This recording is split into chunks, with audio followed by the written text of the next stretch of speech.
everyone, my name is Dillon Gonzalez. I'm the editorial director of GeekVibesNation.com and also a co-host of the Home Dance Film Festival podcast. And welcome to a brand new episode of No Streaming Required, your weekly deep dive into all the latest and greatest in the world of physical media. We have a terrific show for you this week, but first, I do want to acknowledge and send my love and support to anyone who has been impacted by the horrible fires in California.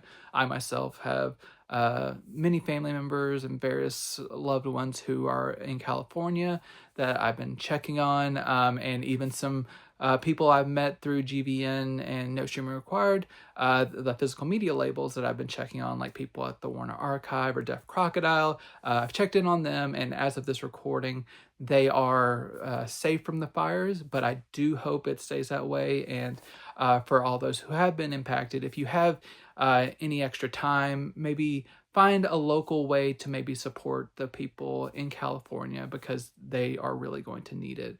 But I know a lot of people come to the show to escape the terrible things happening in the world. So I do have some really great titles to talk about, including some box sets from Severin, some mainstream hits, some underground hits, and just really interesting titles that I'll get right into. I'm going with something very mainstream in the first one.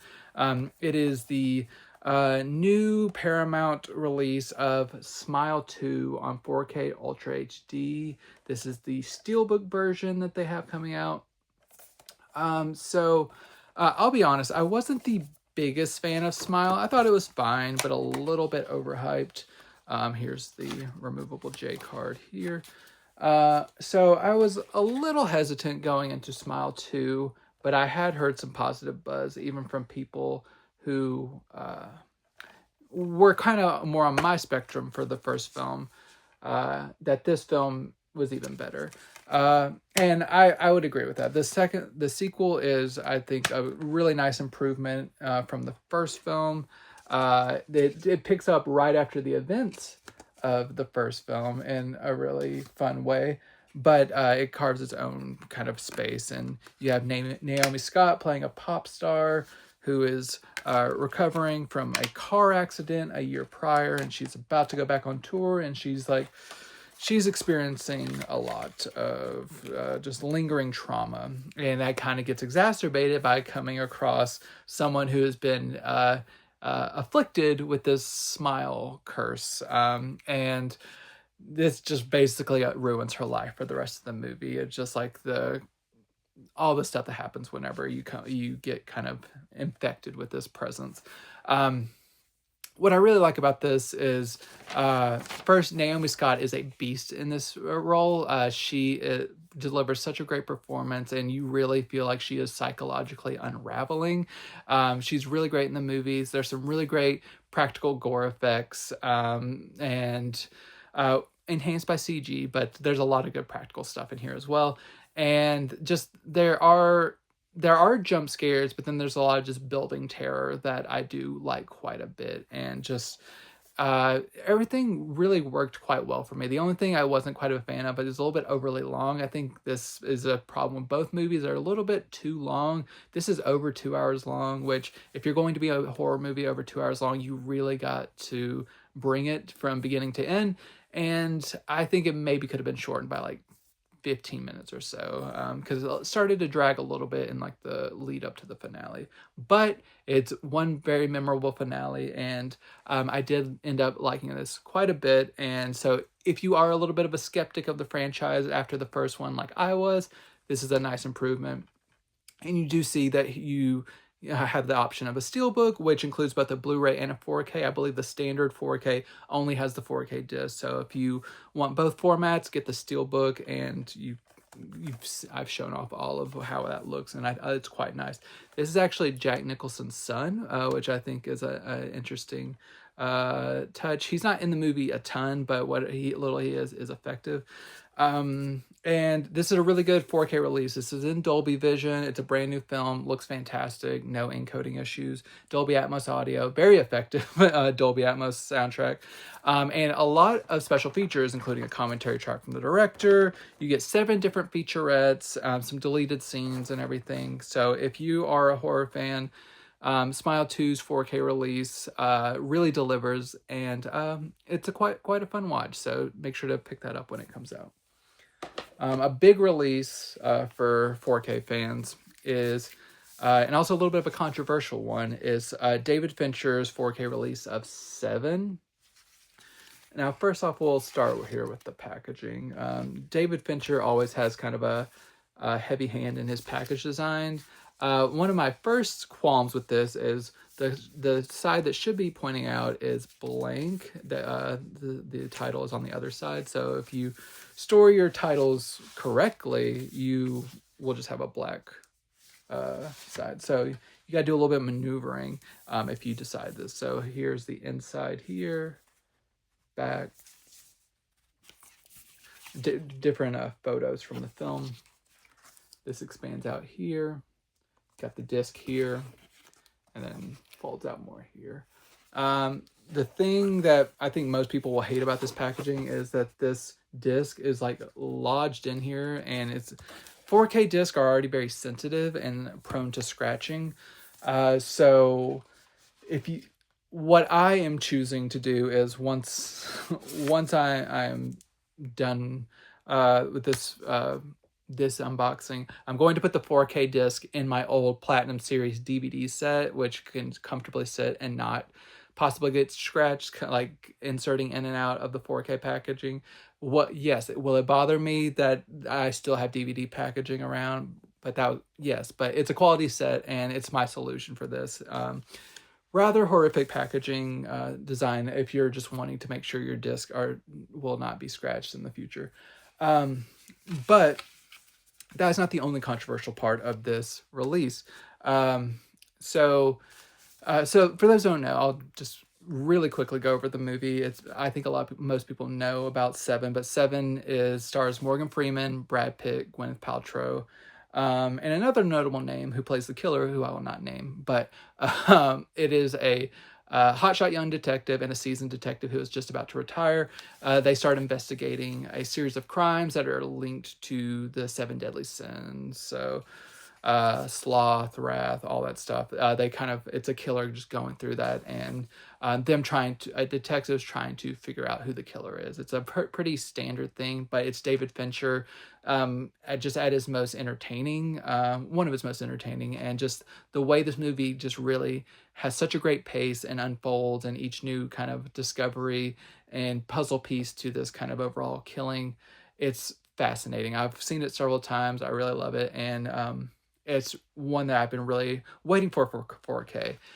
The controversial part of this release is it's David Fincher, who is known to tinker with his movies even after they are done, which he has done with this release. This is a new 4K restoration of the negative, but what he has said in interviews is he has now changed the negative, and he has kind of went in and put a lot of different little tweaks in here that, like, clouds in the sky in the finale, and just like a open door where there wasn't before, and just like different things out of like the backs of like windows and stuff, just like small little modifications that if you're just watching and viewing casually, you might not even notice a lot of this stuff.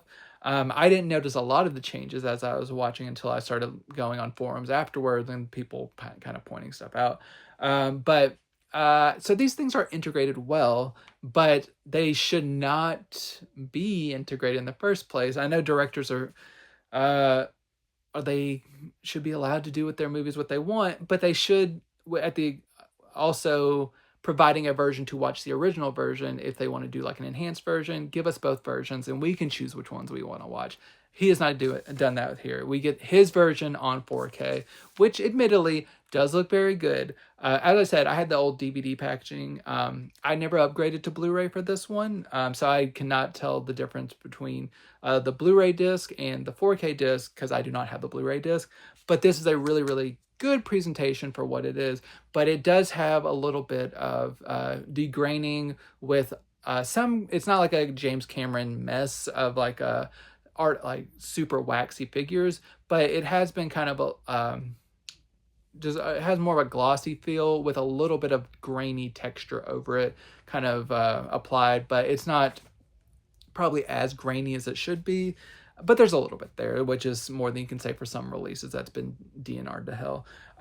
Also, the color saturation and stuff, the HDR10, it's a little bit different than previous versions. I think it looks quite nice overall. A lot of these things that are going to be a little bit more controversial are things that are, it's going to depend on how close of a viewer you are, to like how much you are trying to like eagle eye things and how familiar you are with this movie. If you are just more casual with this movie, you probably will not notice a lot of these differences. But if you're someone who really kind of digs into the minutia and like researches things and everything, I think that'll be when things start to kind of pile up and bother you a little bit more. But I think the consensus and how I kind of feel is like, yes, this isn't the best that it was tinkered with and like Fincher just doing his Finchery things on here, but it is a really great release overall, with those caveats. Really nice, like black levels, like a lot more detail than previous releases that I've seen, like screen caps of and stuff. Some really nice detail bumps. I didn't really see anything much in the like way of blown highlights or anything like that. And the HDR10, I wish it was Dolby Vision. It's not. It's HDR10. It does look very nice, and like it gets the nuances of the colors that Fincher has introduced to this version. And DTS 5.1 sound also sounds really great. Just nice. It's not been like remixed for Atmos or anything, but the DTS 5.1 is pretty impactful, and especially like whenever doors are kicked in or something, it really packs a punch. So this is probably the best it is technically looked on home entertainment, but with the caveat that this is not going to be completely accurate to how it looked theatrically. But to be fair, from what I've seen, the previous Blu-ray also was not completely accurate to how it looked theatrically, because Fincher is always doing his Fincher things and tinkering. So to go back to the really real theatrical play, I think you have to go for like one of the early formats. But if you're just like a Se7en fan who is not going to be too held up by minor changes, this is a really good release. I quite enjoyed it. It has a lot of special features. You do have carried over 4 commentary tracks. You get some deleted scenes, various featurettes. I think it almost all of the previous features, except some ones that are kind of more outdated because the technology has moved forward and involving like kind of like the remastering process and stuff like on previous DVD releases. But if you're a Fincher fan, I think it is worth having this to judge for yourself. Check out how you like the new restoration. It just recently played in IMAX to, I think, pretty great fanfare. It is a classic film. It is worth having in like the best format possible, even if we are not completely happy with Fincher. But it's Fincher. He directs great movies and you want it in your collection. So it is here. And definitely worth having if those changes won't bother you. My next title is from the good people at Classic Flix. Going back to the silent era, we are doing The Little Rascals, the Restored Silence Volume 1. So going back to kind of our gang before the introduction of sound. And so for those who have followed me even prior to whenever this was the Video Addict, I've been covering The Little Rascals from Classic Flix since the first volume of the sound eras, and all of those releases are really great. I reviewed them all, and I think they are definitely worth picking up. Now they're going back and going to the silent eras, and they are putting just as much care into these. These are 8 of the initial shorts, starting with the original Our Gang and moving forward. You will during this era, some of the kind of some of the bigger names weren't introduced yet, but there are some of the familiar faces here if you are familiar with those that Classic Flix have already released from the sound era. There are some familiar faces, like as I said, but you do get some good shorts, including I already mentioned Our Gang. You get Firefighters, Young Sherlocks, One Terrible Day, Saturday Morning, The Big Show, The Cobbler, and The Champion. And then you also get a pre-Our Gang bonus short called The Pickaninny. which a little bit of a racial warning on that one. But this is a really nice collection.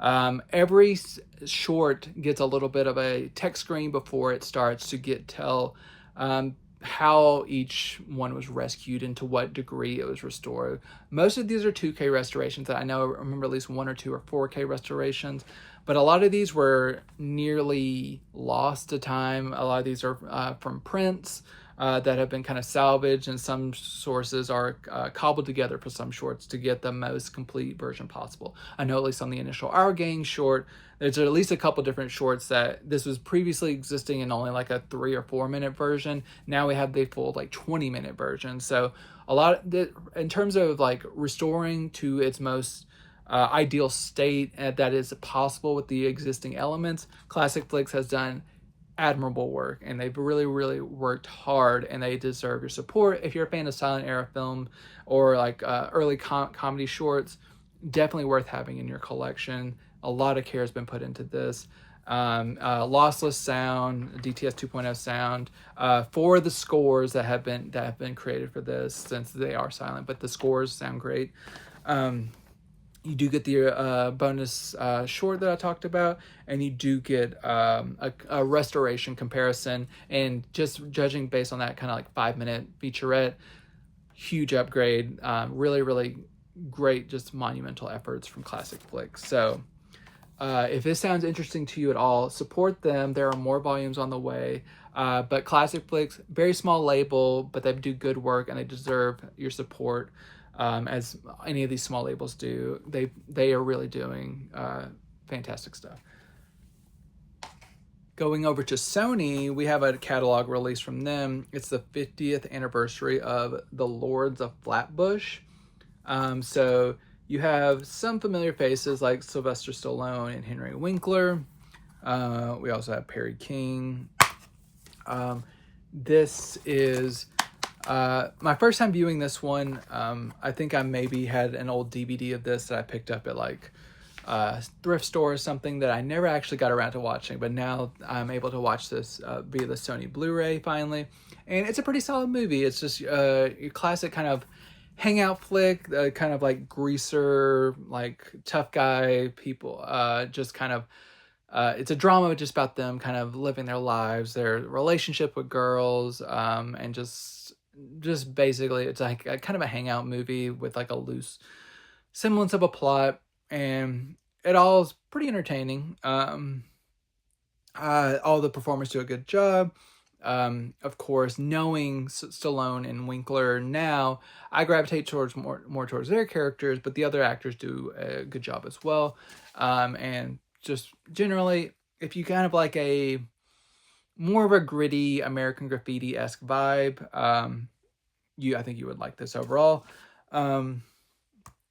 I have no specific details about the restoration or anything like that, but it does look like it has been restored by Sony before putting it out on Blu-ray. It looks nice, but it is 50 years old, so it does have a very gritty feeling. I thought, based on how it looked, I figured it would have been shot on 16 millimeter. That's not the information I've come back with after researching. It says 35 millimeter, but it does have a very gritty texture that has not been DNR'd. It is fully retained, but it looks really nice. Maybe some small little specks and stuff that are still damage and stuff still remain, but overall it's a really nice presentation. No special features besides a trailer, but the video looks good. The audio, DTS 2.0, sounds great. So if you're interested in this movie at all, it's been given a really good release from Sony. I mentioned our friends at Deaf Crocodile earlier, and they have a new one called The Cathedral of New Emotions. This is the deluxe edition packaging. Got the back here with the removable J card here. And then another look at the front without that. So really nice packaging as always with these deluxe editions. And if you do get the standard edition, you will just get this this case here. I'll continue showing off the deluxe edition first. So with the deluxe edition, you also get this really nice thick booklet here, which I always love their booklets. So you get a little bit of shots of some of the essays and artwork and all kinds of stuff in here.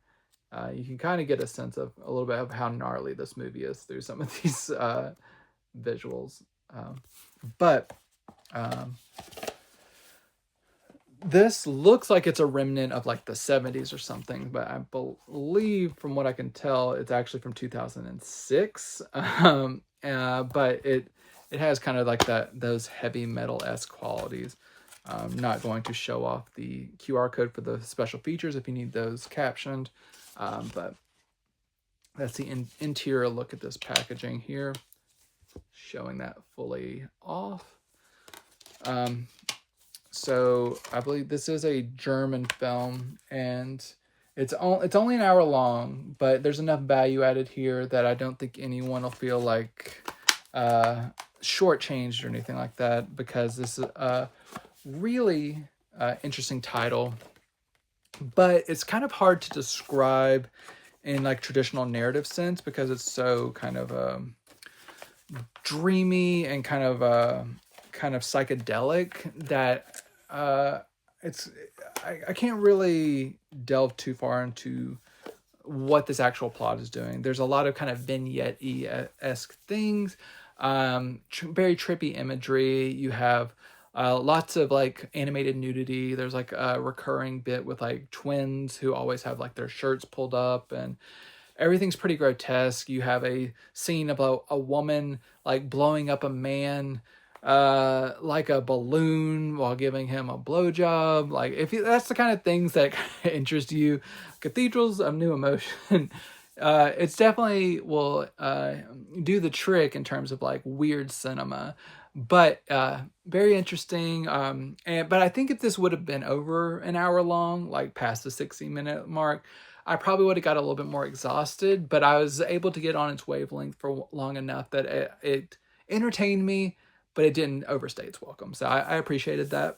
And it's a little bit of weird cinema introduced to me by Deaf Crocodile. They have given this a new restoration from the original camera negative. They've loaded it up with special features, including a commentary track, a short film, a short documentary, video essay, and just a really, really nice package overall. So if you like, as I've said, not family friendly animation, but if you like weird animation, especially international animation, the Cathedral of New Emotions, definitely worth checking out. If you've been a fan of Deaf Crocodile's output until now, definitely worth to keep supporting them, because this is just right in the cut of what they've been doing all along, and they do a really nice job here. So the deluxe edition is the one worth getting, but either way, make sure you pick this up if you're a Deaf Crocodile fan, which you should be, because they're always doing great work.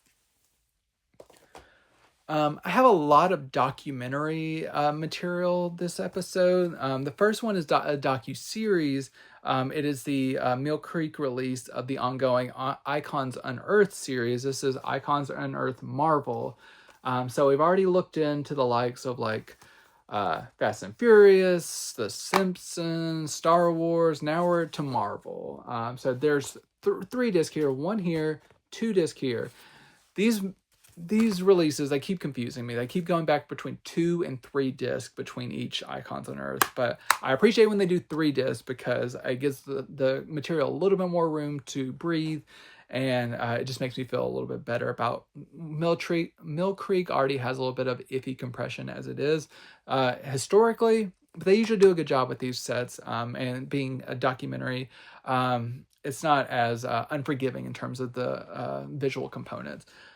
So you have 8 episodes here of tracking the pretty much how we got to the current state of the MCU. It kind of stops short of like where we are in like 2025, but it's a good sense of like where Marvel kind of was in the early days before Iron Man really took off, how that kind of how they kind of took a gamble on Iron Man, how trying to get like people like Chris Evans to commit to coming back to comic book movies to play Captain America, the controversy around removing Edgar Wright from Ant-Man. If you're into all of that stuff and you want to hear from people who were involved or maybe or just like knowledgeable of this kind of situation, like historians and just people in the industry, there's some good interviews in here. And it's pretty, I always like this series. I love a good like documentary series that explores things that I like. While I have in recent years gotten a little bit burnt out on the MCU, I am still intrigued to always learn more. And this is a really good docuseries.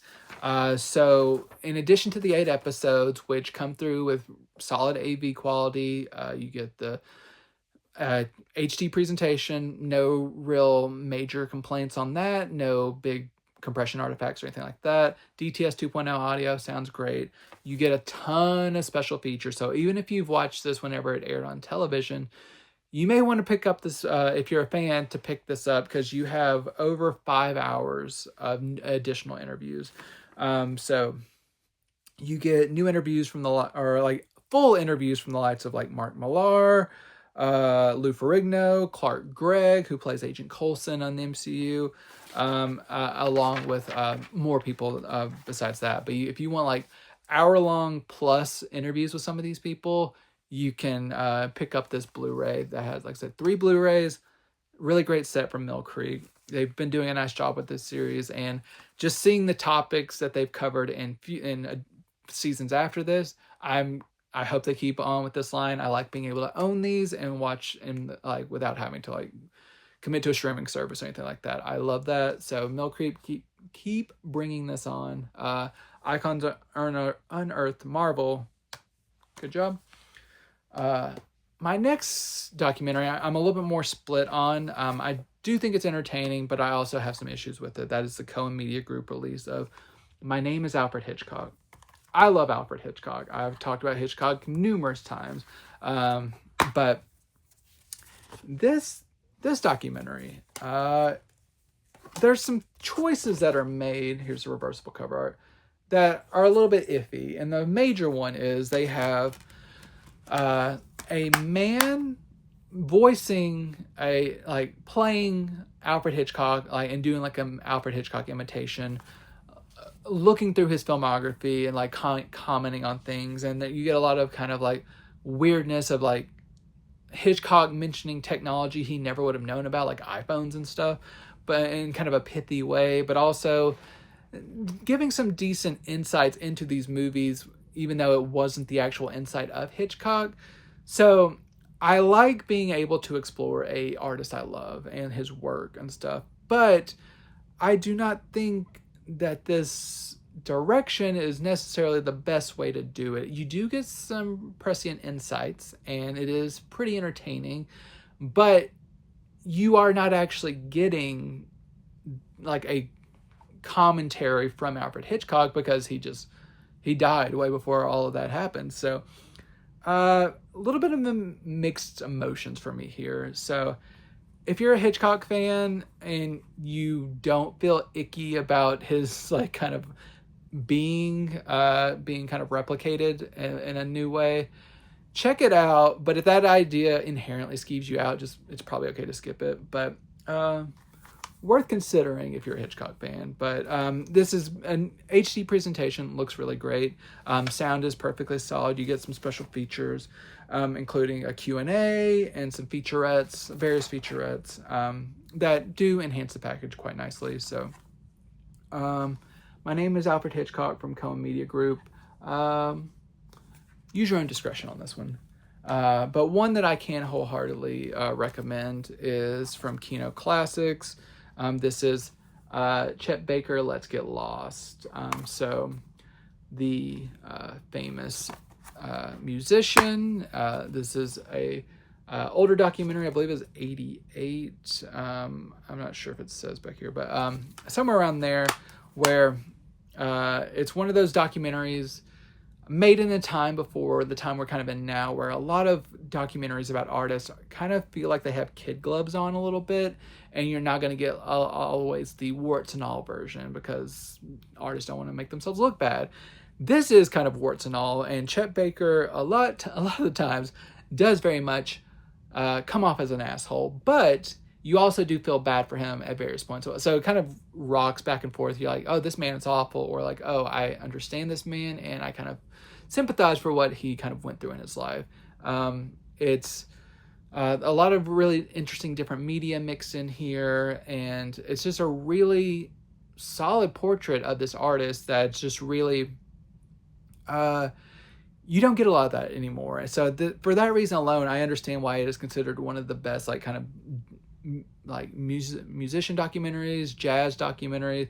Just getting a look at this legend, it's fascinating. So if you're a Chet Baker fan and you have not seen this, definitely check it out, just to kind of get a little bit more insight into like his later days and just his life as a whole. It's all really interesting. As you can see here, it's a new 4K restoration. It's a restoration from the 16 millimeter original elements. Looks very nice. Stark monochrome, black and white photography. Looks really great. No real much in the way of like lingering damage or anything like that. This has been restored very well with a lot of care. Looks very nice.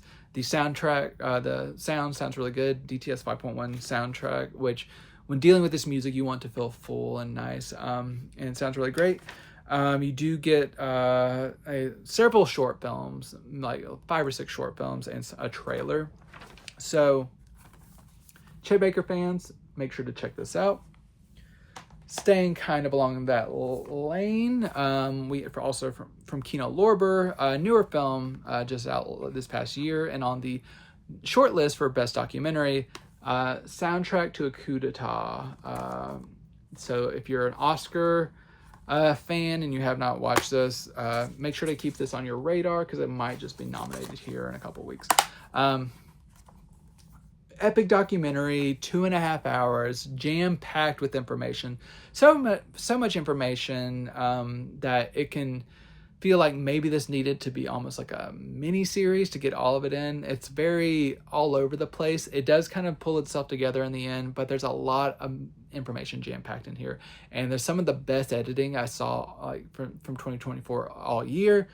Really great edited, but this is really interesting look at the colonization of the Congo, how it kind of weaves in jazz musicians like Louis Armstrong and others who kind of got harangued into unknowingly kind of be part of a coup d'etat, and like from the Americans, how they kind of like all the subterfuge and how all this weaves together, like America's influence on like international politics and how all this kind of weaves together, like, and the music and how it impacted the time.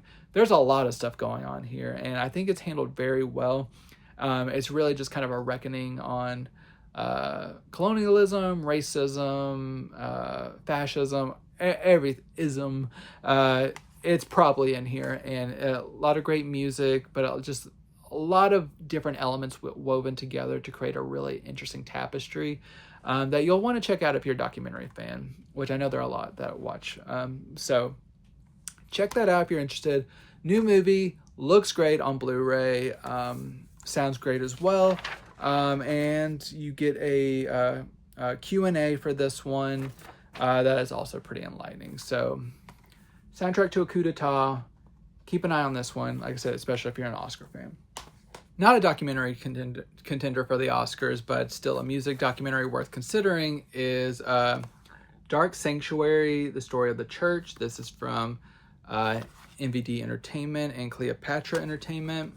So this is the story of a historic nightclub, goth nightclub, that was in Dallas, Texas. It shuttered in 2020 during the COVID pandemic. And this is a filmmaker who is kind of like going back to the history of this space, and all the way back to like the 1800s up until now, but also just like seeing this goth industrial techno club and how it's kind of like a haven for the outsiders, the weirdos, the freaks, all that kind of stuff, and how this kind of like little slice of city and environment kind of impacted people who went there. And I know from having my own spaces like that in Nashville, and just like how I just building a community through going to music venues, how important they can be. So I was really touched and like engaged by, while I've never been to this venue, I can understand how these people felt whenever they were talking about this space, and just like having just that kind of connection to the city, to your people, and just like finding your people. I can really appreciate that. I really like documentaries like this. It's pretty standard overall, but overall I did really enjoy it. So if you like kind of like a sturdy documentary about just like a subculture, Dark Sanctuary, it does the trick. But I think you will probably get a little bit more out of it if you've ever like had a deep connection to going to concerts or anything like that. It'll definitely hit home with you. Solid Blu-ray presentation, HD, looks great. Sound is also good.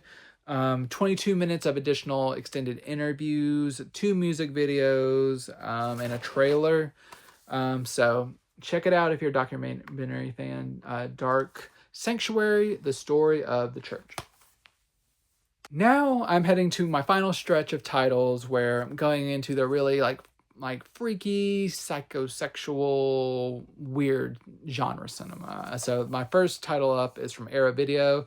This is Rampo Noir. This is an anthology film based on the works of a writer named Rampo. I believe it was Itogawa Rampo. So this is like 4 stories that kind of tackle some of his work and the themes that he worked with. And a lot of it is very like psychosexual in nature and kind of disturbing to a point. But if you're into that, I think you'll have a good time. Like all anthology films, some installments are better than the others. This first short here, I was very confused because it does not give you any warning, but the first like 5 minutes or so are completely silent. I ejected and checked my disc and everything, and like checked my inputs and everything to make sure I wasn't having sound issues several times, until I finally got confirmation that it was intended stylistically to be silent for like the first 5 minutes or so. So don't make my mistake. Your speakers are not broken. Your disc is not broken if you cannot hear for the first however minutes. But hold on to it, and you'll get there. But the sound does eventually kick in, and there's a lot of like psychologically tortured people in this. There's a lot of physically tortured people here. You have like one segment like called the Caterpillar, where there's a man who is like returned from war, but he is disfigured, and the woman that he loves is kind of keeping him almost like as an experiment. And there's also another one of the last shorts is like involves like a man who is obsessed with a pop star and how like the weird places that goes. There's one about like the Master of Mirrors and stuff. There's a lot of stuff going on here. I can't say I loved it all, but it was always at least interesting. So maybe upon a further rewatch, like I will like it a little bit more. But overall, I think it's decent. Not my favorite Arrow discovery, but they can't all be home runs. But it's still, I don't regret watching it. This comes from an HD transfer. It looks pretty solid. And I didn't notice much in the way of like color fluctuations or anything. You can tell that maybe it does look a little soft in places. But overall, from being from the early 2000s, I believe, looks pretty solid. You do get commentary track, 6 interviews, a huge making of documentary, I believe, well over an hour long. So if you're a fan of weird Japanese cinema, Rampo Noir, check it out. But it's more for like the extreme lovers of the group. I will say, I don't want to, I got to look up the name here, but this, I believe every short stars or includes Tadanobu Asano, who actually just won a Golden Globe for Shogun. So that might be a point of interest for people to check out this as well. So I just want to mention that. So Rampo Noir from Era Video, good release for this film. And then my final two titles are from Severin. They are some box sets. I've already covered these on Geek Vibes Nation, like on a holiday gift guide a little bit. But I do want to show off the packaging of these and just kind of give a broad overview because there's a lot of films included in here, and I want to make sure that our audience has a visual component to go along with what I've written. So first is Danza Macabra Volume 3. This is the Spanish Gothic collection. The first two were Italian. Here we're going to some Spanish chillers. This one was an interesting set. So you got 4 films. So you have Necrophagus here. I'll kind of show that off here.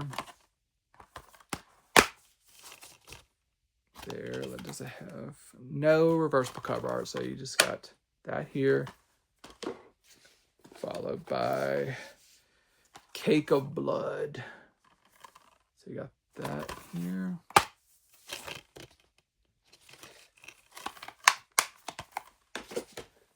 Third title is Cross of the Devil.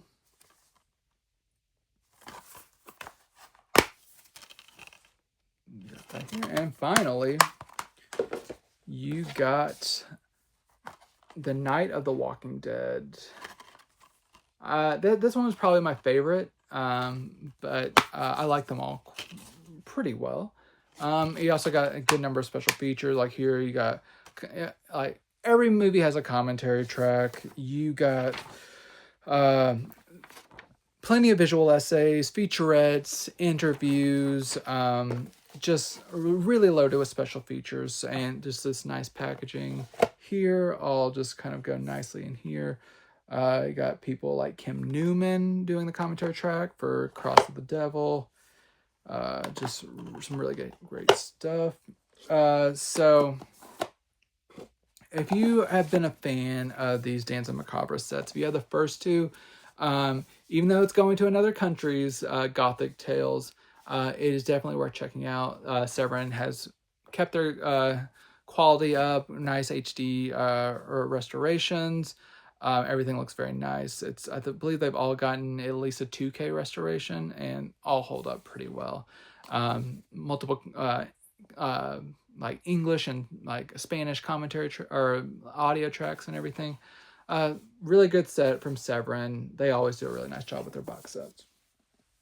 And finally, probably one of the most anticipated releases of 2024.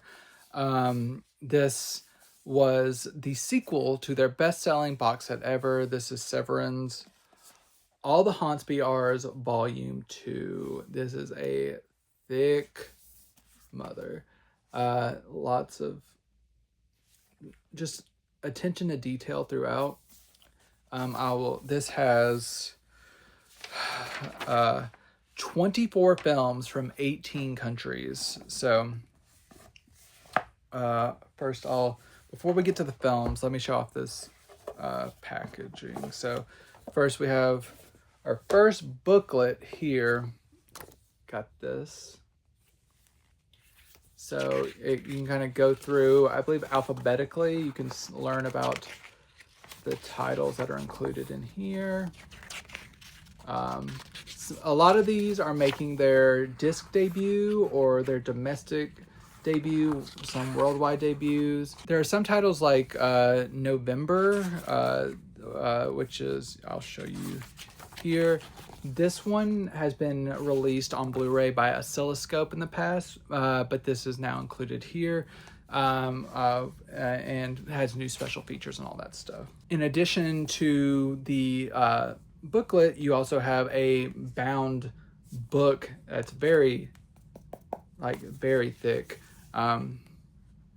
So this is a collection of fictional folk stories. This is not essays. These are new folk stories that you can check out. So it's just like a really cool addition. So I know it's a tradition kind of around the spooky season in my house for like my wife and I to read like spooky stories to one another. So I think this is going to get like heavy use, or especially in October, of just like reading these creepy stories.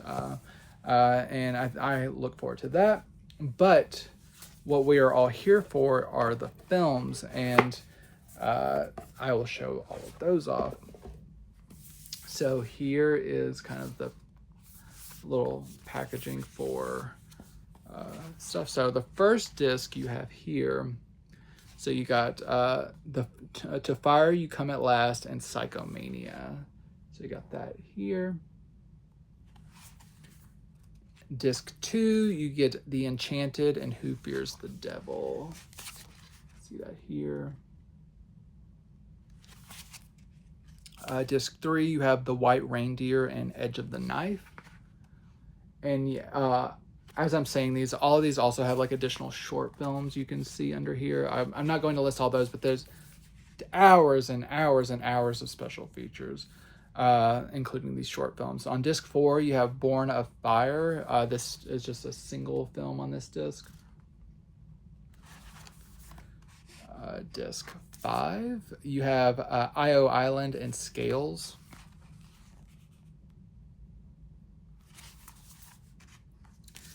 Disc 6, you have Bakaneko, A Vengeful Spirit, and Nang Nak.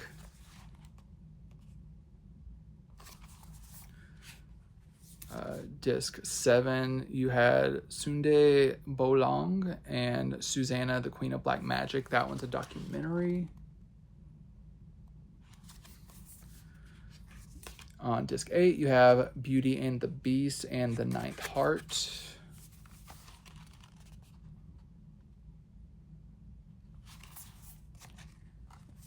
Disc 9, you have Demon in November.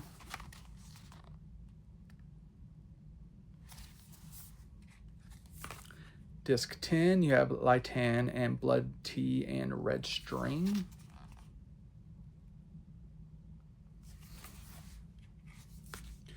Disc 11, you have Nazareno Cruz and the Wolf and Aquelarre.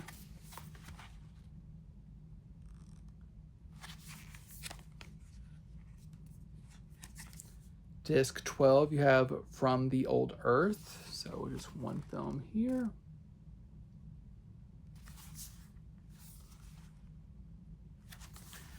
And disc 13, the final disc, you have The City of the Dead and The Rites of May. And then just like the final back art, I'll show you there. And that completes everything. So this is a mixture of new transfers and provided HD restorations from the studios that they license these films from. There's a little bit of variance in quality in AV terms, but all of these look as good as the sources will allow. Some of these films did derive from sources that this is like the last surviving source that like was provided to them. So a lot of these we're just lucky to have in like preserved in some form.